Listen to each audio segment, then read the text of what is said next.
संग्रामपुर कहकर एक गांव में गरिमा नामक एक गरीब अकेली महिला रहती है, जो गांव में बहुत ही स्वादिष्ट मैगी नूडल्स बेचा करती है। गांव के सभी लोग बड़े ही चाव से उसके हाथों की मैगी खाया करते हैं। क्या बात है, इतने स्वादिष्ट मैगी नूडल्स मैंने अपने जीवन में कभी नहीं खाए हैं।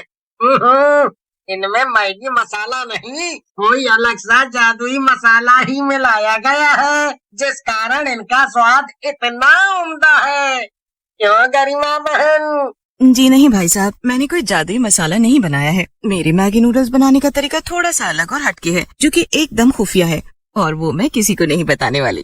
कोई बात नहीं, हम आपके ठेले पर हर रोज ऐसे ही मैगी खाने आया करेंगे। आप बेफिक्र रहिए। जी ठीक है।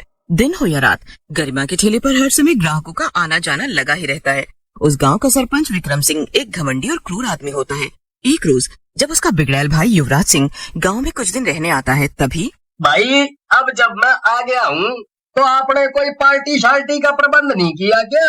अरे छोटे, सारी तैयारी कर रखी है। अब मेरे दोस्त भी आ रहे हैं और फिर हम सारे मिलकर पार्टी करेंगे। हैं? पार्टी की जान तो तू है। अब जब तू आ गया है तो महफिल में रौनक आएगी, रौनक।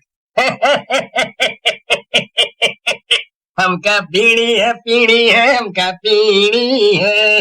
कुछ देर बाद सरपंच के दोस्त आते हैं और फिर सभी एक साथ मिलकर पार्टी करते हैं। अगले दिन युवराज और विक्रम दोनों भाई गांव में घूम रहे होते हैं। तभी वहाँ पर युवराज की नजर गरिमा पर पड़ती है और वो बस उसे देखते ही रह जाता है। अरे वाह, इतनी ज्यादा खूबसूरत लड़की मैंने आज तक नहीं देखी भाई। ये लड़की देखो। क्या छोटे हैं? अरे तू ठहरा हमारा भाई, इस गांव के सरपंच का भाई, और तुझे ये तो कौड़ी की मैगी नूडल्स वाली पसंद आई है। जो भी हो भाई, लेकिन लड़की है बड़ी सुंदर। मैं जाकर बात जरूर करूंगा। दोपहर का समय होने के कारण ठेले पर उस वक्त कोई नहीं होता सिवाय गरिमा के। अरे वाह, क्या खुशबू है मैगी नूडल्स की। भाई मजा ही आ गया कति। जब खुशबू ही इतनी बेहतरीन है तो स्वाद कैसा होगा? यूं सही कहा ना? जी भाई साहब। अरे रे रे, मैं तुम्हारा भाईजान बनने नहीं, पति बनने आया हूँ। पहली नजर वाला प्यार हो गया तुमसे। चलो अब हमारे साथ प्यार चालो। क्या ये आप क्या कह रहे हैं? अरे हिंदी समझना आती क्या तुझे? अरे मुझे तू बहुत पसंद आ चुकी है और अब तू मेरी बीवी बनेगी। नहीं, ये नहीं हो सकता। मुझे मना करने वाली तू होती कौन है रे? तू जानती भी है कि मैं कौन हूँ? देखिए, आप होंगे किसी के भी भाई, लेकिन मैं आपसे शादी नहीं कर सकती। मैं कोई ऐरी गैरी लड़की नहीं हूँ, इसलिए चले जाइए आप यहाँ से। कहा? तेरी इतनी हिम्मत, तू मुझसे जुबान लड़ाकर बात करेगी? अब देख तुझे तो अब मेरे साथ ब्याह रचाना ही होगा, चाहे कुछ भी हो जाए।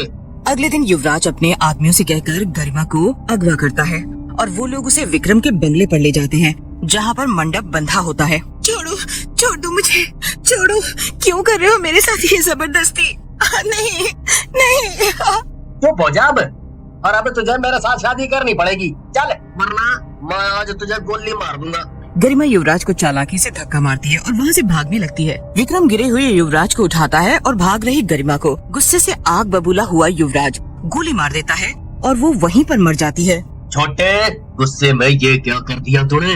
अब हम क्या करें? अगर गांव वालों को पता चल गया कि इस गरिमा का खून हमारे हाथों हुआ है तो वो लोग हमें बहुत बुरा मानेंगे। पूरे गांव की नजर में मैं बहुत अच्छा हूँ। इस एक हादसे से मेरी इज्जत खराब हो जाएगी। भाई आप उस सब की चिंता नहीं करो, मैं अभी इस गरिमा की लाश ठिकाने लगा देता हूँ। चलो रे आदमियों। वो लोग समय रहते ही गरिमा की लाश ठिकाने लगा देते हैं और उसे जंगल में एक जगह गाड़ देते हैं। और गांव में अगले दिन जब सभी गरिमा के ठेले पर इकट्ठा हो जाते हैं, तभी वहाँ पर सरपंच का आदमी आकर कहता है, अरे बेवकूफों, जो भीड़ जमा कर रखी है तुम सबने यहाँ पर? अरे भाई, हम गरिमा के आने का इंतजार कर रहे हैं। तुम्हें पता नहीं क्या? वो यहाँ पर मैगी नूडल्स बेचती है। तुम भी रुको यहाँ, फिर तुम भी खाकर जाना। दुनिया की सबसे बढ़िया मैगी नूडल्स बनाती है गरिमा बहन। अरे जिस गरिमा का तुम सब इंतजार कर रहे हो, उसे सरपंच साहब ने इस गांव से निकलवा दिया है, वो भी रातों रात। सरपंच का आदमी उसके पास जाकर उसे ये खबर दे देता है विक्रम और युवराज दोनों लालची होते हैं। दोनों गांव वालों की नजरों में झूठ मूठ में अच्छा बनते हैं, लेकिन गांव में कोई तरक्की नहीं कराते। ना ही ठीक से पानी की सुविधा होती है और ना ही दवा खाने की। मरने के बाद गरिमा अब एक चुड़ैल बन जाती है। युवराज और उसके भाई विक्रम ने मेरे साथ बहुत गलत किया और अब गांव वालों को ये बताया है कि मैं ही बुरी हूँ। अब देखो तुम दोनों, मैं अपनी मौत का इंतकाम तो तुम दोनों से ही लेकर रहूंगी। इस गांव के लोग बहुत भोले हैं, इसलिए विक्रम की 2 मीठी बातें सुनकर उसे भगवान मान लेते हैं। चुड़ैल गरिमा युवराज और विक्रम के पास जाती है और उन पर वार करने की कोशिश करती है, लेकिन नाकामयाब रहती है। नहीं, इन दोनों ने तो अपने हाथों में सुरक्षा धागा पहना हुआ है, जिस कारण मेरी शक्तियों का इन पर कोई असर नहीं हो रहा है। अब मैं क्या करूं? फिर गरिमा चुड़ैल लोग जाती है और शैतानी पेड़ के पास जाकर महाशक्तियां मांगती है। हे शैतानी पेड़, आपको तो पता है कि मैं गलत नहीं थी और अब मुझे अपनी मौत का बदला लेना है, लेकिन मैं कैसे लूं? गरिमा, महाशैतानी शक्तियां प्राप्त करने के लिए तुम्हें 50 इंसानों की बलि चढ़ानी होगी, वो भी आने वाली अमावस की रात के पहले। 50 इंसानों की बलि? नहीं नहीं शैतानी पेड़, मैं ये गुनाह नहीं कर सकती। मैं बेकसूर लोगों के साथ गलत नहीं कर सकती। मैं उन्हें नहीं मार सकती जिन्होंने मेरे साथ कुछ गलत नहीं किया है। मुझे बस उस सरपंच विक्रम, उसके भाई युवराज और उनके आदमियों का खात्मा करना है, खात्मा। मैं बाकी चुड़ैलों की तरह नहीं हूँ शैतानी पेड़, मुझ में दिल है। गांव वालों ने मेरा कुछ नहीं बिगाड़ा है। अगर तुम अच्छाई की मूरत बनकर रहना चाहती हो तो फिर तुम कभी भी अपने कातिलों को मार नहीं पाओगी। अपने कातिलों का अंत करना है ना तुम्हें? हाँ करना है, पर किसी और को तकलीफ पहुंचाकर नहीं शैतानी पेड़। गरिमा वहाँ से चली जाती है। वो गांव के मंदिर के बाहर खड़ी होती है, क्योंकि एक चुड़ैल होने के कारण वो मंदिर के भीतर नहीं जा पाती। भगवान जी, मेरा क्या कसूर था? मैं ईमानदारी से पूरी मेहनत से मैगी नूडल्स बेचा करती थी, लेकिन उन दोनों मूर्ख आदमियों ने मुझे मार डाला। युवराज ने मुझसे जबरदस्ती शादी करने का प्रस्ताव रखा। मेरे साथ इतना अन्याय हुआ और आपने ये सब होने दिया। ये आपने सही नहीं किया भगवान जी। गरिमा रो ही रही होती है कि तभी मंदिर में से एक अलौकिक रोशनी उजागर होती है और वो सीधे गरिमा के ऊपर जाकर गिरती है, जिसे देखकर गरिमा आश्चर्यचकित हो जाती है। तभी अचानक से गरिमा एक इंसान में बदल जाती है और उसके पास अब दैविक शक्तियाँ आ चुकी थी। आपका बहुत बहुत धन्यवाद भगवान जी। मैं जानती हूँ आप अपने भक्तों के साथ कभी कुछ गलत नहीं होने दे सकते।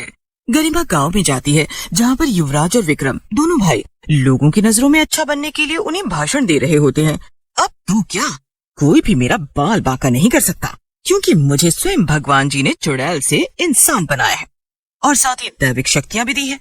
अब तुम दोनों का खेल खत्म। तुम दोनों ने न सिर्फ मेरे साथ अन्याय किया है, बल्कि पूरे गांव के पैसे खाकर तुम सब उनके साथ भी अन्याय कर रहे हो, झूठे वादे और दिलासे देकर। गांव वालों, अब इन दोनों को छोड़ो मत। इन दोनों को इनके किए की सजा हमें देनी ही होगी। गांव वाले एक साथ मिलकर विक्रम और युवराज को खूब मारते हैं और गरिमा उन्हें और उनके आदमियों को अपनी शक्तियों से मार देती है। इसी के साथ उसका बदला पूरा हो जाता है और उस दिन के बाद वो गांव में फिर से मैगी नूडल्स बेचती है। इस तरह अब गरिमा सबके दिलों में जगह बना लेती है और अंत में बुराई पर अच्छाई की ही जीत होती है।